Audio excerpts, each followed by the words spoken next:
Hidup kita sebenarnya adalah cerminan dari apa yang kita pikirkan. Jika kita bisa mengubah cara kita berpikir, kita juga bisa mengubah hidup kita. Tahukah Anda bahwa sekitar 85% orang mengalami masalah dengan harga diri mereka yang rendah karena pikiran negatif yang sering muncul di dalam diri mereka? Itu adalah angka yang cukup besar, bukan? Ini membuat kita berpikir, apa sih yang sebenarnya terjadi di pikiran kita? Hari ini, mari kita bahas topik yang mungkin terasa menantang, tetapi sangat bermanfaat. Cara mengatasi pikiran negatif kita.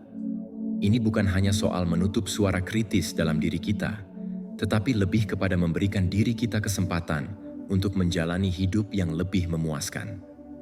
Dalam filosofi Stoik, kita belajar bahwa pikiran kita bukan sekadar bisikan kecil. Mereka adalah suara besar yang bisa memengaruhi kebahagiaan dan penderitaan kita. Kebijaksanaan Stoik mengajarkan kita bahwa meskipun dunia tidak selalu sesuai dengan keinginan kita, cara kita memandang dunia sepenuhnya ada di tangan kita.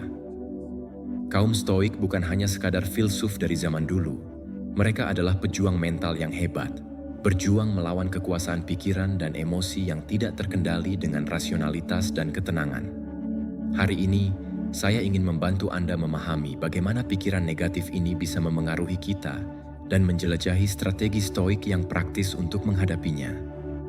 Kita akan belajar bagaimana memanfaatkan kekuatan pikiran kita untuk membangun kehidupan yang tidak terikat oleh rantai pikiran negatif, tetapi didorong oleh kebajikan, kebijaksanaan, keberanian, keadilan, dan kesederhanaan. Jika Anda merasa skeptis, ayo tetap bersama saya. Ini mungkin akan menantang beberapa keyakinan Anda, tetapi juga bisa membuka pintu ke dunia baru pertumbuhan pribadi. Sebelum kita mulai, saya mengajak Anda untuk membagikan video ini kepada teman-teman yang juga sedang dalam perjalanan pertumbuhan pribadi dan eksplorasi filosofis mereka. Jika Anda menghargai wawasan yang kita jelajahi di sini dan ingin mendukung perjalanan kita menuju stoicisme, cukup tekan tombol berlangganan. Mari kita mulai dengan memahami masalah berpikir negatif. Ini bukan hanya gangguan sesekali atau suasana hati yang buruk. Ini adalah masalah yang bisa memengaruhi setiap aspek kehidupan kita. Dari bagaimana kita merasa saat bangun pagi hingga keputusan yang kita buat tentang kesehatan, karier, dan hubungan kita. Pikiran-pikiran ini bisa sangat melemahkan. Tapi, apa sih sebenarnya berpikir negatif itu? Ini adalah pola pikir yang selalu mengantisipasi hal-hal terburuk, merusak diri kita sendiri, dan seringkali membuat kita merasa kurang mampu atau kurang pantas dari yang sebenarnya. Kenapa kita terjebak dalam pola ini?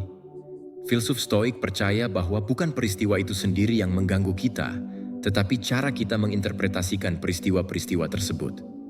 Seperti yang pernah dikatakan Epictetus, manusia terganggu bukan oleh hal-hal, tetapi oleh pandangan yang mereka ambil tentang hal-hal tersebut. Perspektif ini adalah inti dari masalah kita dengan pikiran negatif. Seringkali, bukan kenyataan yang membatasi kita, tetapi cara kita melihat dunia. Carl Jung, seorang psikolog terkenal, juga memberikan wawasan yang menarik. Dia menyadari bahwa banyak dari pikiran negatif kita berasal dari bagian pikiran kita yang kurang sadar.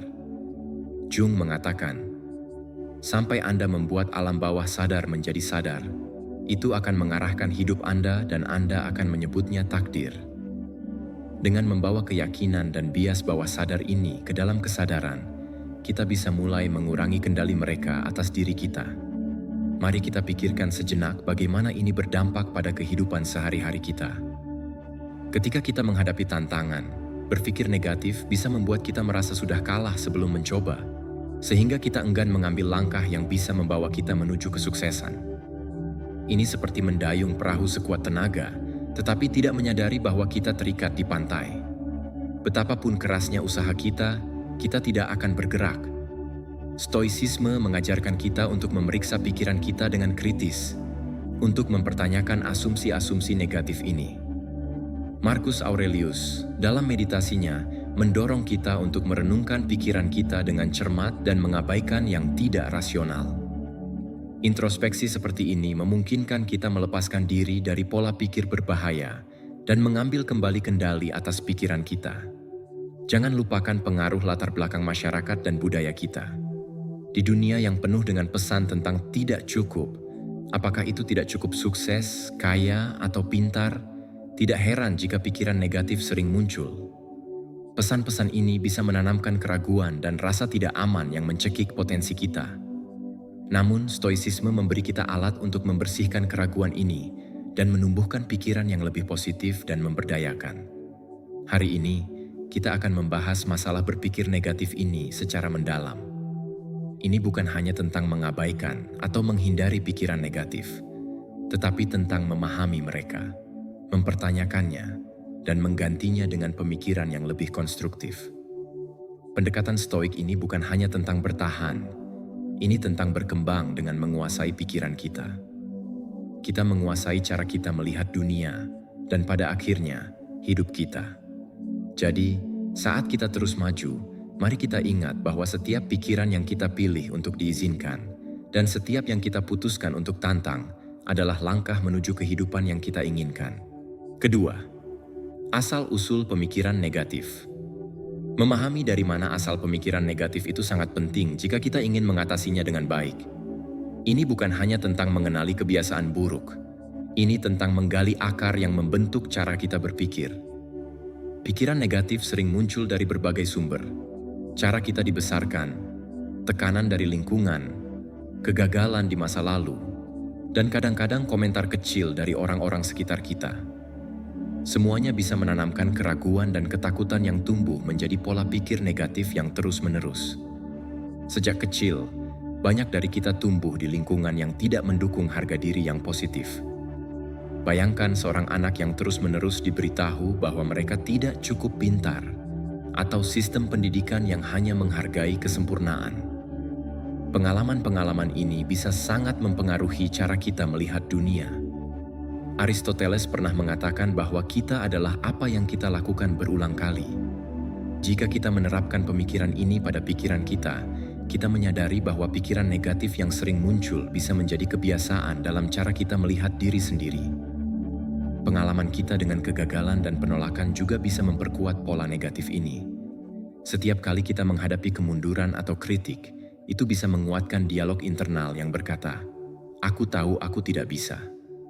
Ini bisa menjadi ramalan yang terpenuhi dengan sendirinya, bukan karena kita tidak mampu, tetapi karena kita mulai bertindak sesuai dengan keyakinan negatif kita. Gagasan Plato bahwa realitas diciptakan oleh pikiran kita menjadi sangat relevan di sini. Dengan memeriksa dan menantang cara kita menginterpretasikan peristiwa-peristiwa ini, kita bisa mulai membongkar fondasi pikiran negatif kita. Ketakutan juga memainkan peran besar dalam memperkuat pikiran negatif. Ketakutan adalah mekanisme perlindungan alami yang bisa berubah menjadi kecemasan berlebihan, mengaburkan penilaian kita. Takut gagal, takut akan hal yang tidak diketahui, dan takut ditolak bisa memunculkan pikiran bencana, di mana kita selalu membayangkan yang terburuk. Stoicisme menawarkan alat untuk melawan ini. Salah satunya adalah visualisasi skenario terburuk untuk mengurangi dampak emosionalnya jika itu benar-benar terjadi. Carl Jung juga berbicara tentang pentingnya menjadikan alam bawah sadar kita sadar, agar kita bisa mengendalikan hidup kita. Banyak dari pikiran negatif kita berakar dari keyakinan bawah sadar yang terbentuk di masa kecil kita, dipengaruhi oleh orang tua, guru, dan media. Keyakinan ini seringkali tidak kita tantang karena kita tidak sepenuhnya menyadarinya, membuatnya menjadi penghalang dalam hidup kita. Tekanan masyarakat dan budaya juga tidak bisa diabaikan. Kita hidup dalam masyarakat yang sering menekankan kelangkaan dan persaingan, menetapkan standar yang sangat tinggi. Lingkungan ini bisa menyebabkan kita terus membandingkan diri dan merasa tidak pernah cukup baik.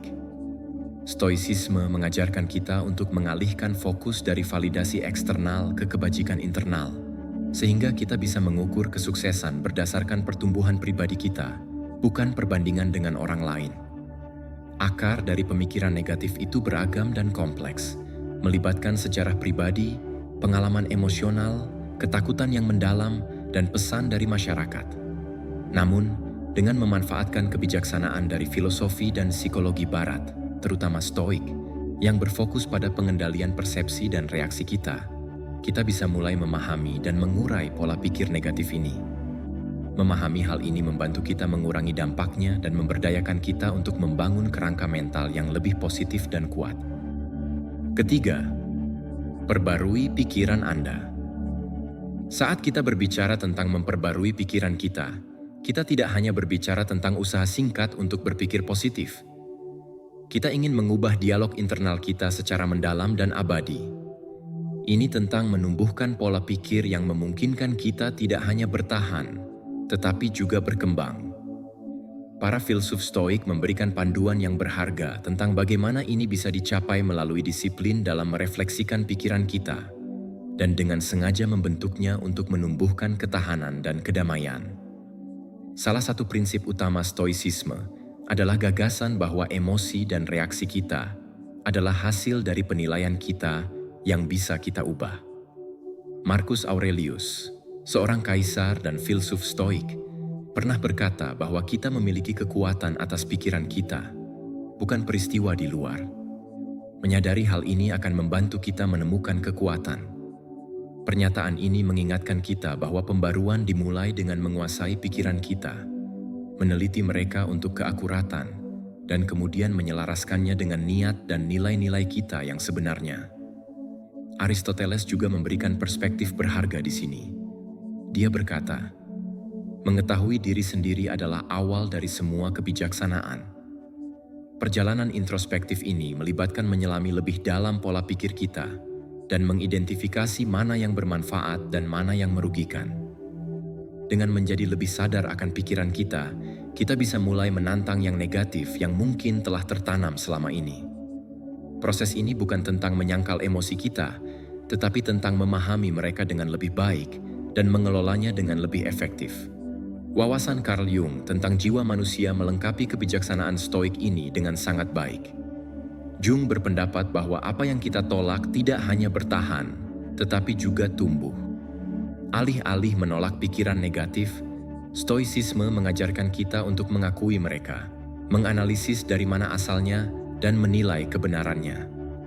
Metode ini mencegah pikiran-pikiran ini membusuk dalam bayang-bayang alam bawah sadar kita, di mana mereka bisa tumbuh tanpa kendali.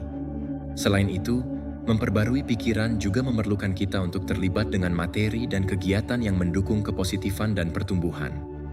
Ini bisa berupa membaca tulisan filosofis yang menantang pemahaman kita, menikmati seni yang menginspirasi kita, atau hanya meluangkan waktu untuk refleksi dan meditasi.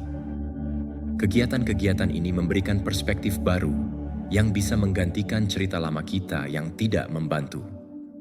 Desakan Socrates tentang pentingnya hidup yang diperiksa sangat relevan di sini.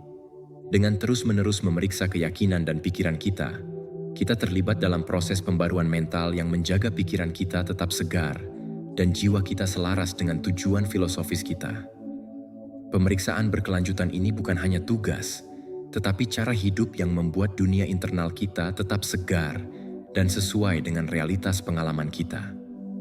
Plato juga menekankan pentingnya menyelaraskan diri kita dengan bentuk ideal, keadilan, keindahan, dan kebaikan. Dalam konteks ini, memperbarui pikiran kita bisa dianggap sebagai usaha untuk menyelaraskan pikiran kita dengan versi diri kita yang terbaik dan paling berharga. Dengan berusaha mencapai cita-cita ini, kita membangun konsep diri yang kuat, penuh kasih, dan bijaksana. Untuk mempraktikkan semua ini, kita bisa memulai setiap hari dengan afirmasi sederhana atau refleksi yang positif untuk mengatur nada bagi jenis pikiran yang ingin kita pelihara. Apakah itu kutipan dari Epictetus tentang kekuatan respons kita, atau mantra Jung yang mengingatkan kita tentang kekuatan yang ditemukan dalam menghadapi ketakutan kita? Praktik harian ini adalah fondasi untuk pikiran yang diperbarui. Keempat, kelilingi diri Anda dengan hal-hal positif. Prinsip ini mengajak kita untuk secara sadar memilih lingkungan kita, orang, tempat, dan media yang mendukung dan meningkatkan kesejahteraan mental dan emosional kita. Seperti yang disarankan Seneca, bergaullah dengan orang-orang yang dapat meningkatkan diri Anda. Ini mendorong kita untuk selektif dalam memilih teman dan untuk menumbuhkan hubungan yang menginspirasi dan menantang kita untuk tumbuh. Aristoteles juga membahas pentingnya perusahaan yang kita jaga ketika berbicara tentang persahabatan. Dia mengkategorikan persahabatan menjadi 3 jenis: yang bermanfaat, yang menyenangkan, dan yang baik. Bentuk persahabatan yang paling berharga adalah yang berbasis pada saling menghormati dan mengagumi kebajikan satu sama lain. Hubungan ini mendorong kita untuk menjadi versi terbaik dari diri kita. Mereka secara alami positif karena berakar pada upaya bersama untuk mencapai kebajikan dan keunggulan.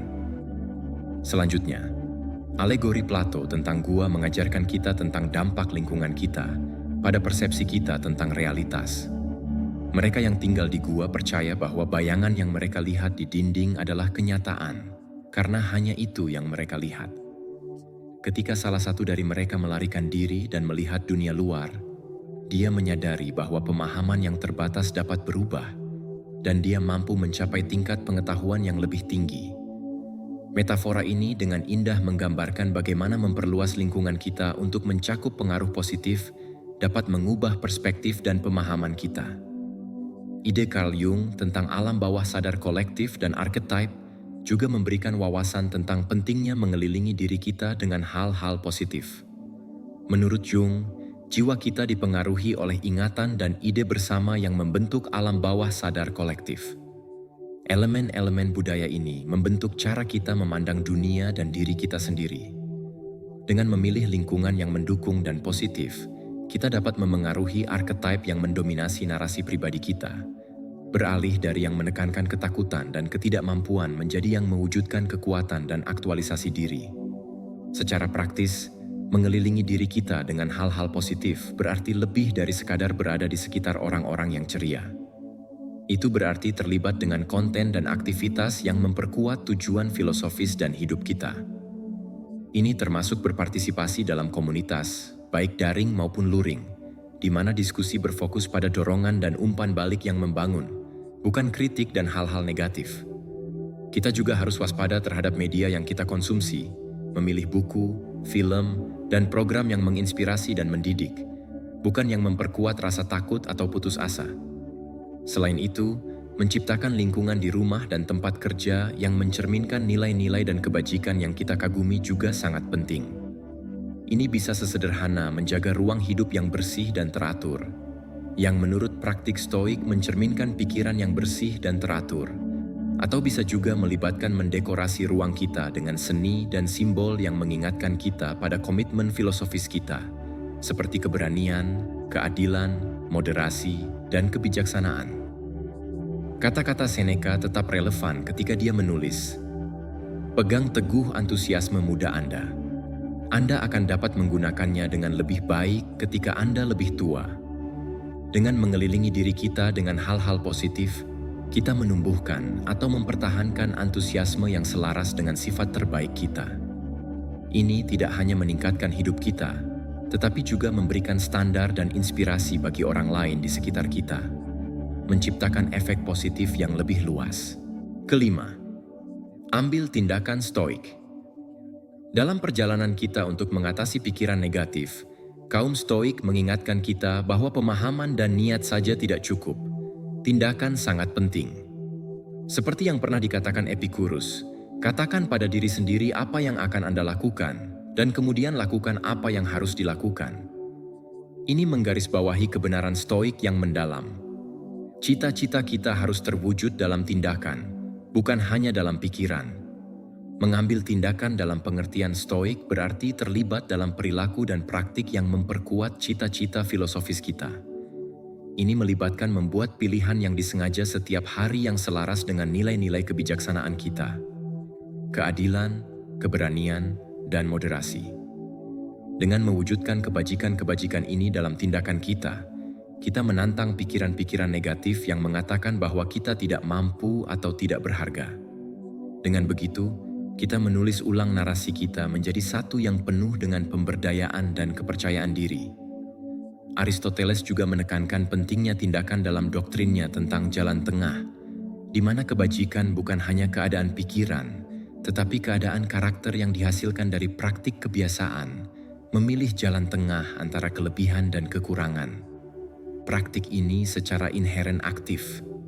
Bagi Aristoteles, kita menjadi adil dengan melakukan tindakan-tindakan yang adil, berani dengan melakukan tindakan-tindakan keberanian, dan bersahaja dengan melakukan tindakan-tindakan kesederhanaan.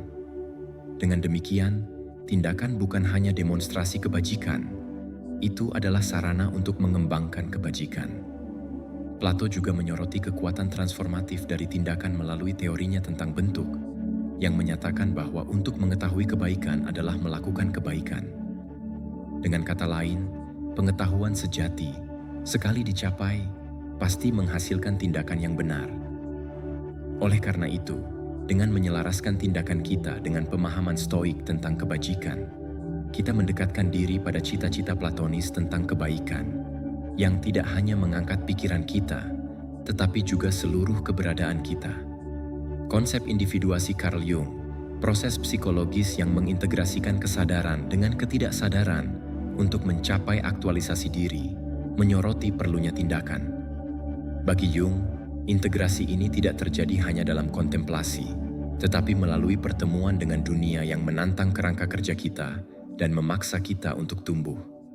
Dia berpendapat bahwa kita adalah apa yang kita lakukan, bukan apa yang kita katakan akan kita lakukan, menekankan bahwa karakter sejati dan kedewasaan psikologis kita diekspresikan melalui tindakan kita.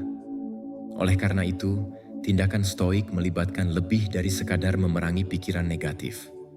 Ini tentang secara proaktif menjalani kebajikan yang mendefinisikan Stoicisme. Ini tentang membuat pilihan kecil dan besar yang mencerminkan komitmen untuk perbaikan diri dan integritas filosofis.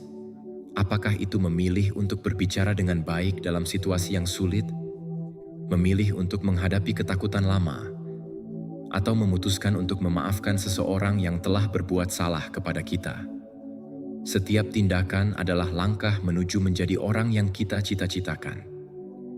Lebih jauh lagi, mengambil tindakan Stoik berarti merangkul tantangan yang diberikan oleh kehidupan sebagai peluang untuk tumbuh. Alih-alih menghindar dari keadaan sulit, kaum Stoik melihat ini sebagai arena untuk mempraktikkan kebajikan. Setiap tantangan adalah panggilan untuk bertindak, kesempatan untuk menunjukkan ketahanan, melatih kesabaran, atau menegaskan kembali komitmen terhadap prinsip-prinsip kita. Secara praktis, mengambil tindakan Stoik bisa sesederhana menetapkan tujuan harian yang mencerminkan nilai-nilai kita, terlibat dalam layanan masyarakat yang memupuk keadilan dan kebaikan, atau mempertahankan disiplin seperti penjurnalan atau meditasi yang mendorong refleksi dan pengendalian diri. Setiap tindakan ini tidak hanya melawan pemikiran negatif, tetapi juga membangun diri yang lebih kuat dan lebih berbudi luhur. Keenam, kekuatan kata-kata. Filsafat Stoik menekankan bahwa bukan hanya tindakan kita yang mencerminkan kebajikan kita, tetapi juga ucapan kita. Kekuatan kata-kata dalam membentuk realitas kita tidak bisa diremehkan. Epictetus menyarankan, pertama-tama, pelajari arti dari apa yang Anda katakan dan kemudian ucapkan. Ini menunjukkan bahwa kata-kata memiliki kekuatan untuk memengaruhi, tidak hanya untuk mengekspresikan pikiran dan emosi kita. Kaum Stoik memahami bahwa kata-kata bisa membangun atau meruntuhkan benteng pikiran kita. Marcus Aurelius, dalam tulisan-tulisan pribadinya, sering merenungkan bagaimana berkomunikasi secara efektif dan jujur, menekankan bahwa kata-kata harus diisi dengan kebajikan yang kita kembangkan, seperti kejujuran, pengendalian diri, dan kebaikan. Dengan menyelaraskan ucapan kita dengan kebajikan-kebajikan ini, kita memperkuat praktik Stoik kita dan memperluas pengaruhnya keluar, memberikan dampak positif pada orang-orang di sekitar kita. Aristoteles juga berkontribusi pada diskusi ini dengan konsep ethos, pathos, dan logosnya, yang menunjukkan kekuatan persuasif dari ucapan. Ia berpendapat bahwa kredibilitas, ethos, hubungan emosional, pathos, dan argumen logis, logos, adalah komponen penting dari komunikasi yang efektif.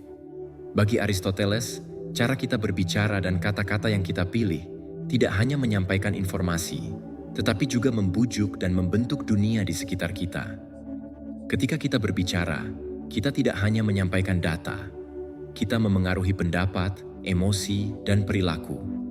Dialog-dialog Plato juga menunjukkan penghargaan yang mendalam terhadap ketepatan dan dampak kata-kata. Dialog-dialog Sokratesnya, misalnya, menggambarkan bagaimana Sokrates menggunakan pertanyaan dan dialog untuk menantang asumsi dan mengungkapkan kebenaran yang lebih dalam. Plato menunjukkan kepada kita bahwa melalui dialog yang cermat dan penuh pertimbangan, kita bisa membimbing orang lain menuju pemahaman dan kesadaran diri yang lebih besar. Teori Carl Jung tentang jiwa beresonansi dengan penekanan stoik pada ucapan yang penuh perhatian. Jung menulis secara ekstensif tentang kekuatan alam bawah sadar dan bagaimana bahasa dapat mencerminkan dan membentuk impuls alam bawah sadar yang mendorong perilaku kita. Dia percaya bahwa dengan membawa impuls-impuls ini ke dalam kesadaran sadar melalui dialog dan refleksi, kita bisa lebih baik mengintegrasikan komponen-komponen psikologis kita yang mengarah pada keutuhan dan kesehatan yang lebih besar. Kekuatan kata-kata juga melampaui interaksi dengan orang lain. Dalam dialog internal kita, kata-kata yang kita gunakan untuk berbicara kepada diri kita sendiri dapat memengaruhi persepsi diri dan keadaan emosional kita. Pembicaraan diri yang negatif, pengalaman yang umum dialami banyak orang, dapat sangat merusak, mengurangi motivasi dan meningkatkan perasaan tidak berdaya. Sebaliknya, pembicaraan diri yang positif yang berlandaskan kebajikan stoik dapat memberdayakan dan mengangkat kita. Terlibat dalam afirmasi positif, praktik yang sering direkomendasikan dalam terapi perilaku kognitif modern, sejalan dengan latihan stoik.